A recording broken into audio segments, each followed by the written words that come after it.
Mr. Chancellor, I have the exceptional honor of presenting to you the Right Honourable Michaëlle, who served our nation as its 27th Governor-General. Born in Port-au-Prince, Haiti, Madame Jean came to Canada at the age of 10, her family being refugees from the regime of the Haitian dictator François Duvalier. She studied Italian and Spanish at the Université de Montréal, where she also received a master's degree in comparative literature. In addition, she pursued her studies in Italy at universities in Perugia, Florence, and Milan. Her primary career was as a television journalist, in which field she achieved great distinction. First with Radio-Canada, where her programs included Actuel, Montréal ce soir, and Le Point. Then with RDI, the Réseau de l'Information, where her programs included Le Monde ce soir, Grand Reportage, and Le Téléjournal. And even with the English language service of the CBC, with programs like The Passionate Eye and Rough Cuts. At the same time, she began to devote increasing attention and energy to social activism, becoming a passionate advocate for the victims of domestic violence and of spousal abuse, and also for immigrants to Canada. In 2005, Madame Jean was selected by the Prime Minister, Paul Martin, to succeed Adrienne Clarkson as Canada's 27th Governor-General. And she quickly won the hearts of Canadians from coast to coast to coast and well beyond, from seal hunters in Nunavut to the troops serving in Afghanistan. In part with what John Ibbitson, writing in the Globe and Mail, called, and I quote, "a smile that makes you catch your breath," unquote. And in part through demonstrating that she cared, and cared most sincerely. During her years at Rideau Hall, Madame Jean was a tireless champion of causes as varied as the arts, Indigenous peoples, women's rights, and national unity. Her desire to break down the barriers in Canada between those of different races, religions, cultures, languages, and income groups is perhaps best summed up in the motto that she chose for her vice-regal coat of arms, a motto which she embodies perhaps more than any other Canadian: briser les solitudes. It was during her time as Governor-General that I first had the privilege of meeting Madame Jean when she came here to our campus to address the National History Forum and spoke so movingly about the importance of history for establishing a sense of one's identity, whether personal or collective. On that occasion, as on many others, it has been the personal story that she has been willing to share, based on her own lived experience, which has brought great strength to her words and endeared her to her audience.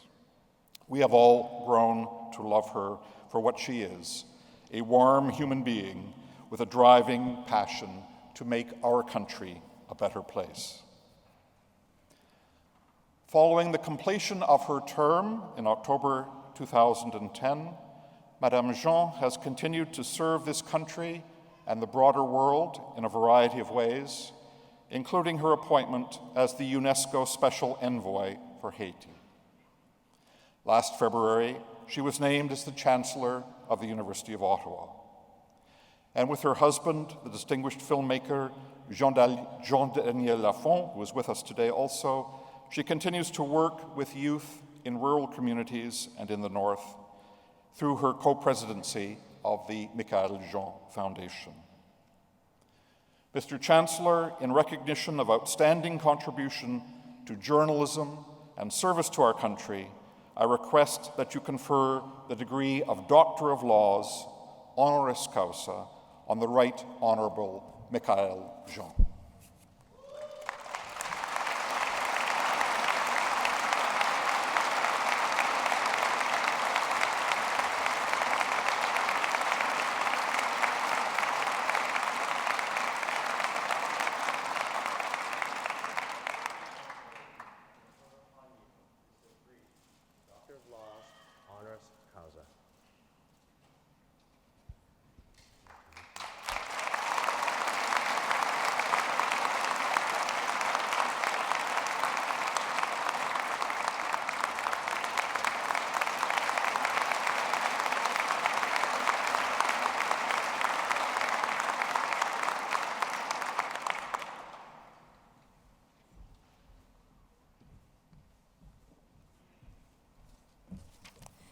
C'est très émouvant, merci beaucoup. Chancellor Chi, President Ronte, Vice Chair of the Board of Governors Anthony Tattersfield, graduates-to-be, Dr. Osborne, parents, friends, ladies and gentlemen, chers amis. Oh là là, j'en perds le souffle. Merci infiniment, thank you so much. You know, conferring upon me the degree of Doctor of Laws with a special recognition of my contribution to journalism is such an honor. I'm very touched by this gesture because it comes from a world-class institution of higher learning. And as the new Chancellor of the University of Ottawa, and someone who believes in the importance of collaboration, sound collaboration, I'm so amazed and pleased to see how Carleton University and the University of Ottawa have over the years established 26 joint graduate programs, predominantly but not exclusively in science and engineering. In some instances, these programs have existed for over 30 years. As such, the majority of joint graduate programs between both universities are administered by Ottawa Carleton Joint Institutes. Both institutions combine their strengths in a collective endeavor in which one unified program becomes more valuable than the sum of its parts. The joint programs offer a series of interrelated benefits for students: an enriched culture of research, drawing on the combined expertise of scholars from both institutions, opportunities to learn of the research being conducted at the other institution through such things as joint colloquia and/or social activities, research linked to the fields identified for the programs that builds on the expertise of the two institutions, more courses to choose from at both universities, and a wider selection of thesis examiners.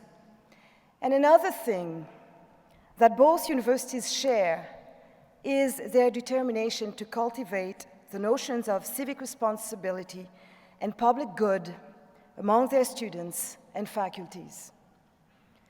These same notions have always animated my thoughts and actions, from my time as a starry-eyed undergraduate student and women's rights activist in Montreal, to my years as a journalist, and of course as 27th Governor General and Commander-in-Chief of Canada. And my motto, breaking down solitudes, briser les solitudes, like your motto, ours the tasks eternal, a powerful call to action. Yours speaks directly to the need for universities to be driven by higher, more universal values that connect academic engagement with deep civic imperatives. Mine speaks of the many solitudes in our society and of a determination to strive tirelessly in favor of social justice, human rights, and social awareness, inextricably linked to the very act of thinking critically and the pursuit of dialogue, which are also the very raison d'être of knowledge institutions such as Carleton University, and the University of Ottawa. And this ethic of caring and sharing must be nurtured by all sectors of our society, including academic institutions like ours. And during my years as a journalist, I considered journalism as a civic responsibility, one that consists of inspiring as many people as possible to think about the issues in our society, opening hearts by opening eyes, always seeking to shed light on what remains in the shadows, giving a voice to those who often go unheard. And I also fulfilled my duties and actions as Governor General in that same spirit, crisscrossing our vast and beautiful country, engaging with very devoted and caring Canadians everywhere, supporting their initiatives, and also carrying out 40 state and official visits abroad with a special attention to citizens' voices.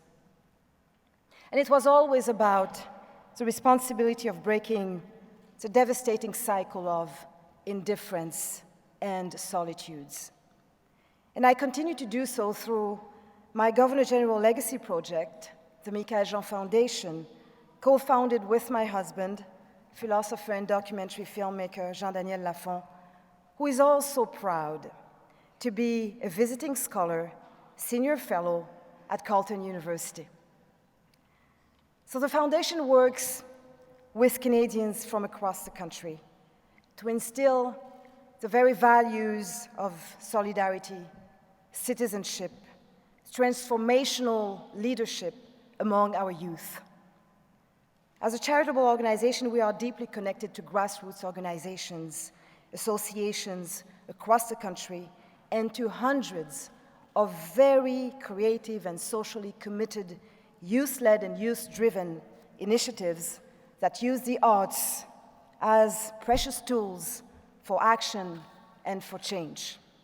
And let me tell you that we just love to see the impact of their endeavors to combat very dire social issues like distress, suicide, homelessness, substance abuse, discrimination, bullying, and poverty.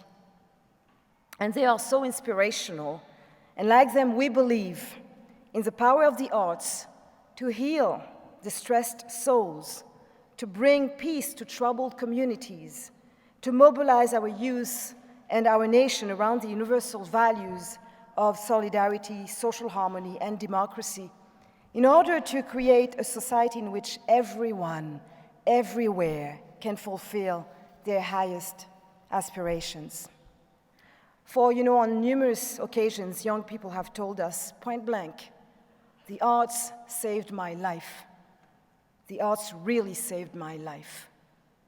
And that's why the foundation is working to rally our creative forces around empowering underserved youth in Canada to ignite transformative change in their communities. As many of you know, I am also engaged on another front in my country of birth, Haiti. And my engagement is rooted in the belief that access to quality education should never be a privilege, but should be the preserve of an entire society. For Haitians, one of the worst calamities is that so many of the country's region lack institutions of learning, and hundreds of thousands of children lack schooling.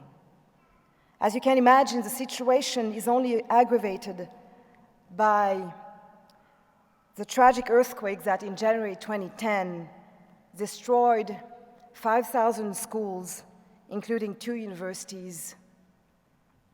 So that gives you an idea of how immense the task is. But what drives me in my crusade to help refound the Haitian education system through my new role as UNESCO Special Envoy to Haiti, and the very reason I agreed to campaign tirelessly everywhere in support of Haiti, is because I can no longer bear to hear about the resilience of the Haitian people. It sounds as if they were put on this earth only to recover from one crisis, one tragedy, one ordeal to the other. Resilience is but the last resort before dying. And my dream is that we give more recognition to the Haitian people for its capacity to create, to think, to invent, to imagine, to do, to produce, and to reach beyond itself. Making education accessible in Haiti is not merely a question of building new infrastructures.